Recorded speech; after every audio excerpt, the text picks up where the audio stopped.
Fala pessoal, tudo bem? Como vocês estão? Eu sou o Vini Weiner e sejam todos muito bem-vindos a mais um episódio do Pergunte ao Vini, nosso quadro de perguntas de todo sábado, em que vocês mandam suas perguntas, pedem minhas opiniões sobre determinados temas e eu respondo em vídeo aqui para vocês. Graças a Deus estamos aqui para mais um sábado e vamos para as perguntas do vídeo de hoje. Lembrando, quer ter a chance de eu responder a sua pergunta no episódio da semana que vem? Você pode então comentar a sua pergunta aqui nesse vídeo ou então manda lá no meu Instagram, no @ViniWeinerCanalReserva. Combinado?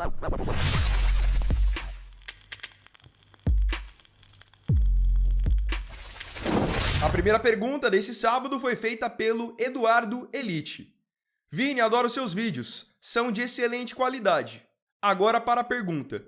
O que você acha do mercado da Premier League que compra e vende qualquer jogador por 90 ou 100 milhões de euros? Eduardo, obrigado pela sua participação, um ótimo final de semana para você. É o seguinte, em geral, a gente sabe que a Premier League é uma liga que ela tem muita embalagem. Não estou dizendo que todos os jogadores que são lá são ruins, nada disso. Tem muitos jogadores que estão lá que são excelentes jogadores e estão entre os melhores do mundo. Só que a Premier League, com o passar do tempo, passou a ser também a liga do glamour, a liga do hype, a liga da embalagem. E quando você tem esses fatores reunidos, é natural que os jogadores também vão custar mais caro. Infelizmente, não é só futebol. Eu não digo nem só pela Premier League, mas hoje o mercado, de uma maneira geral, ele está inflacionado, tanto na Europa quanto no Brasil também. A gente vem agora de uma temporada em que o Palmeiras acabou de pagar 25 milhões de euros no Vitor Roque. Quando que a gente imaginaria, há sei lá, 5, 6 anos atrás, que um time brasileiro chegaria nesse patamar? Então não é só na Inglaterra que o mercado está inflacionado, mas lá está muito inflacionado. Esse é o ponto. Você pega jogadores às vezes que não têm trajetória nenhuma dentro do futebol, são bem segundo, terceiro escalão da Europa e automaticamente estão custando ali 70, 80 milhões de euros. É justamente por conta disso que eu falei. É o hype, é a embalagem, é o momento. Digo com tranquilidade, tem muito jogador que está sendo vendido lá na Premier League por 70, 80, 90 milhões de euros que se jogasse em uma outra liga, custaria aí 30, 40 no máximo. É que hoje a Premier League, como eu disse, é a liga do hype. Pergunta agora do Brian Gutierrez. E aí, Vini? Vini, qual é o maior problema para o Corinthians estar assim? É a direção ou são os jogadores que estão no elenco? Manda um salve, Vini. Então, Brian, obrigado pela pergunta, um salve para você. Vamos lá falar um pouquinho sobre a situação do Corinthians. Para mim, os jogadores são os menores culpados em toda essa história. A situação do Corinthians é uma situação claramente administrativa e não é algo que começou esse ano, ano passado ou ano retrasado. É algo que já vem no Corinthians há pelo menos 15, 20 anos. Então é uma situação administrativa e ligada à política do clube, ligada realmente à gestão. Os jogadores não têm culpa nenhuma nessa história. Na verdade, por muitas vezes, eles que acabam sendo os prejudicados de não receberem, de sofrerem com pressão da torcida. Tudo começa lá por cima, pela diretoria. Pergunta do KMT Ball, que está sempre participando dos nossos quadros. Ele perguntou, Vini, você acha que Portugal agora está entre os favoritos para ganhar a Copa do Mundo de 2026, após o título da Nations League de 2025? KMT, obrigado pela sua participação em mais um sábado. Olha, por muito tempo eu coloquei aqui para vocês que eu enxergava 3 grandes favoritos para a Copa do Mundo, certo? A Argentina, que é a atual campeã e segue tendo um time muito forte, muito competitivo. A Espanha vem nos últimos anos muito bem também, uma geração jovem que também tem brigado por todos os títulos. E eu enxergo que a França ainda é uma seleção que também vai chegar em 2026 incomodando entre as principais. Time forte, trabalho de longo prazo, enfim. Portugal, eu não consigo colocar ainda dentro desse top 3. Eu acho que é uma seleção que vai ficar ali, flutuando, correndo um pouquinho por fora, junto com a Inglaterra, junto com o Brasil. Mas hoje eu enxergo que essas 3 seleções que eu citei, Argentina, Espanha e França, estão mais preparadas. Quando você chega na Copa do Mundo, a história também faz a diferença. E Portugal, querendo ou não, quando o assunto é Copa do Mundo, mesmo que eles tenham um ótimo time agora, não são uma seleção de tanta tradição dentro do torneio. podem pegar como referência que em 2022 eles tinham um ótimo time também e acabaram caindo para Marrocos. Pergunta agora do Edivaldo da Graça. Oi Vini, falo a partir de Angola e gosto muito do teu trabalho e obrigado por nos atualizar sempre. Gostaria imenso que colocasse essa questão no Pergunte ao Vini. Como vês o futebol africano daqui a 5 anos? Edivaldo, primeiramente, queria agradecer pelo carinho, por me acompanhar de tão longe. Um abraço para você e muito obrigado pela sua pergunta. Em geral, eu entendi a sua pergunta como o futebol africano de seleções, mas vou responder tanto para a seleção quanto para clube. Cada vez mais, em termos de clubes, eu vejo os times africanos cada vez mais competitivos. Eles estão tendo cada vez mais investimento e estão também sendo mais competitivos nessas competições internacionais. Você pega hoje um campeonato mundial, você vai enfrentar uma equipe africana e você não vai ter a mesma facilidade que você teria em outros anos, justamente porque eles estão investindo em contratações de jogadores de outros países também. Vamos pegar como exemplo o Mamelodi. O Mamelodi esteve agora na Copa do Mundo de Clubes, é um time da África do Sul, eles têm brasileiro no elenco. Eles enfrentaram o Fluminense e o jogo foi 0-0. Enfrentaram o Borussia Dortmund, perderam por 4-3 fazendo o jogo duro, jogando melhor que o Borussia em muitos momentos do jogo.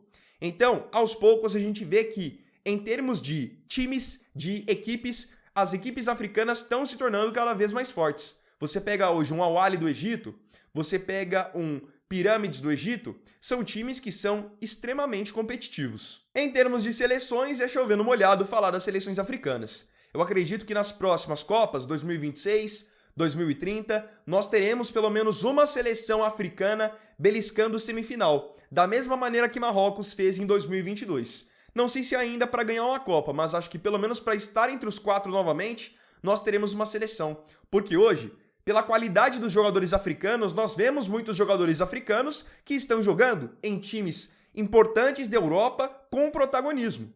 Hoje, por exemplo, o melhor jogador do Liverpool, que é o atual campeão inglês, é um africano, que é o Mohamed Salah, que é egípcio. Por muito tempo, um dos melhores atacantes da Europa era um marfinense, o Drogba, nos tempos de Chelsea. São só alguns exemplos para mostrar que é um trabalho de você ter a África forte que começou aí há mais ou menos 20 anos atrás, e hoje você já tem seleções africanas que, na minha opinião, são muito melhores do que várias seleções sul-americanas e várias seleções europeias. Pergunta do Wellison Luiz.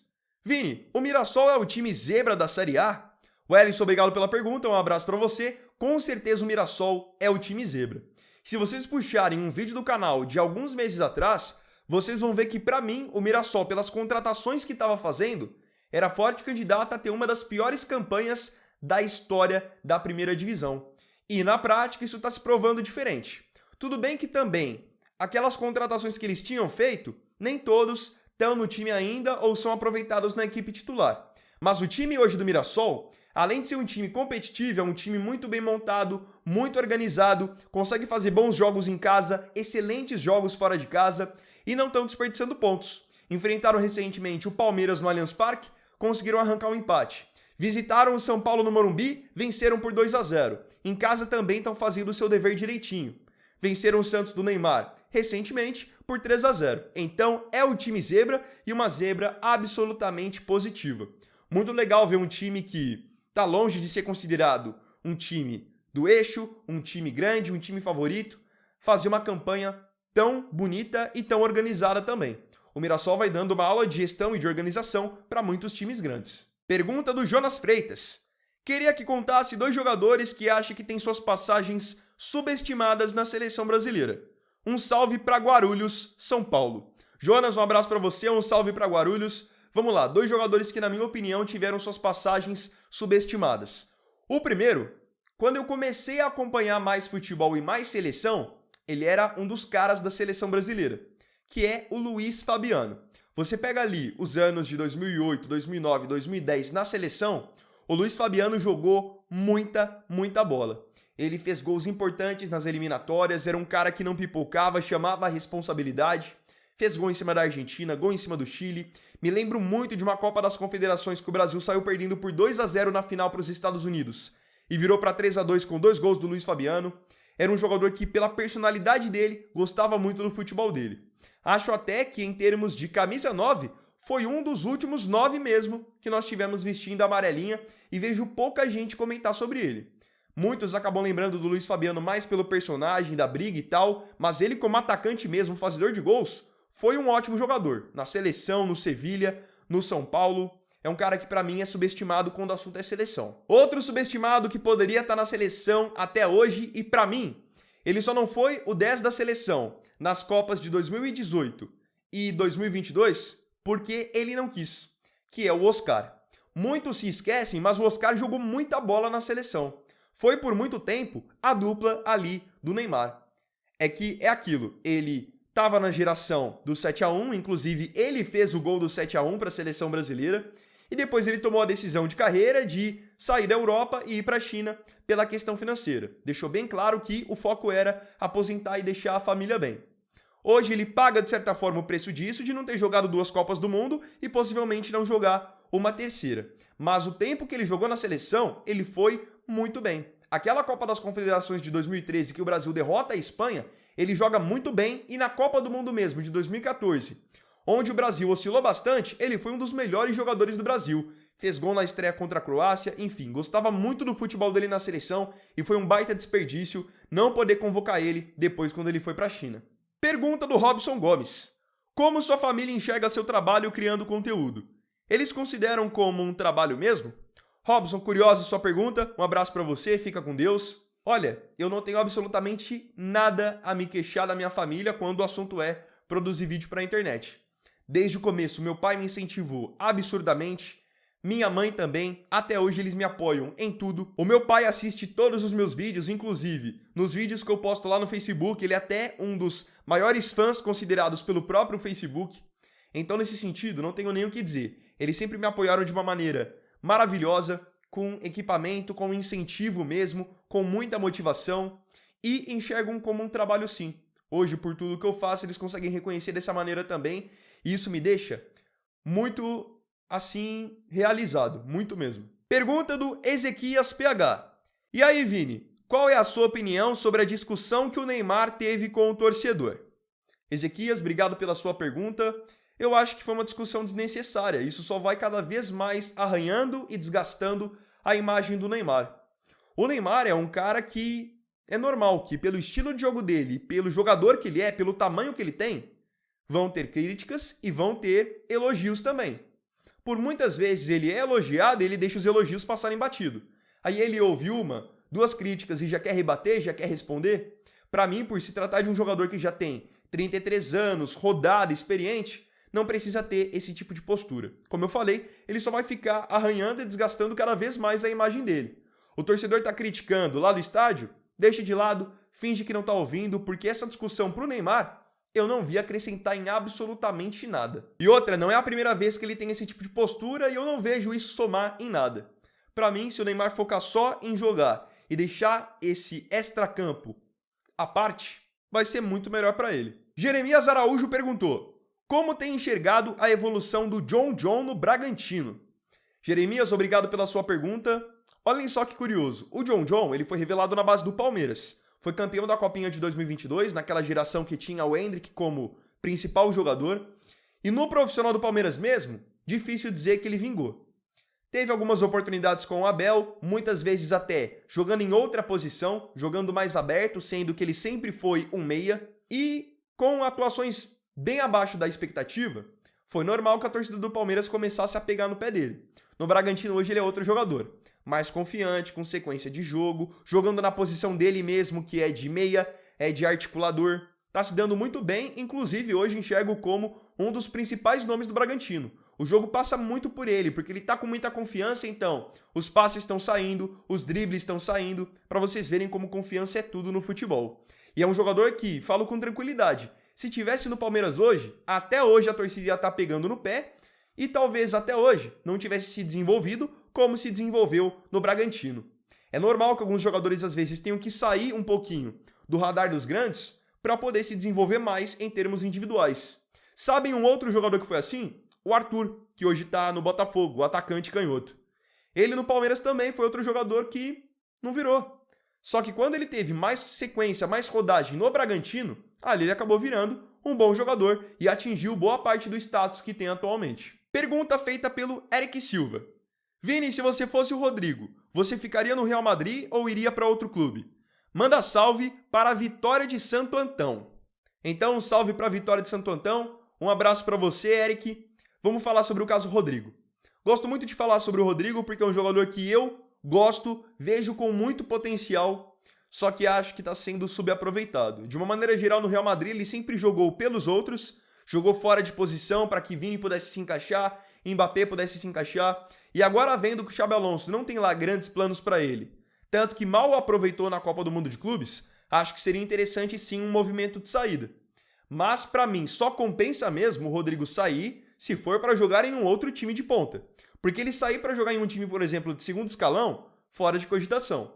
No Real, querendo ou não, ele joga ao lado de companheiros fantásticos, vai todo ano brigar por título, tem um salário astronômico, tá no radar da seleção brasileira. Então, se for para ele sair do Real Madrid, que seja para jogar num Liverpool, jogar num Bayern de Munique, times que vão proporcionar para ele também a chance de brigar por títulos, ganhar bem, tá no radar da seleção e ter ótimos companheiros. Então, hoje, para mim, se chega uma proposta de um time do mesmo patamar, que tá ali entre os principais times da Europa, eu acho que vale muito a pena sim essa saída. Até para o Rodrigo também ter um amadurecimento na questão individual, de ele entender que ele pode ser mais protagonista, chama mais o jogo para si e principalmente jogar na posição que ele mais gosta, que é na ponta esquerda. Porque querendo ou não, no Real Madrid, ele nunca vai jogar na ponta esquerda. Ou o Vini vai jogar, ou então o Mbappé vai jogar, porque o Mbappé sempre gostou de jogar na esquerda e já tem uma moral absurda no Real. Agora eu queria saber de você aqui nos comentários, suas opiniões sobre as perguntas que eu respondi no vídeo de hoje. Não se esqueça de comentar e coloca também a sua pergunta aqui nos comentários pro episódio da semana que vem.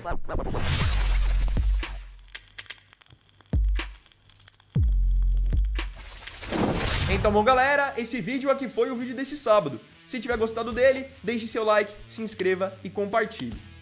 Então é isso, tamo junto e amanhã eu tô de volta para mais um vídeo no canal. Fiquem com Deus, ótimo final de semana. Vini Wagner aqui, valeu, falou e fui!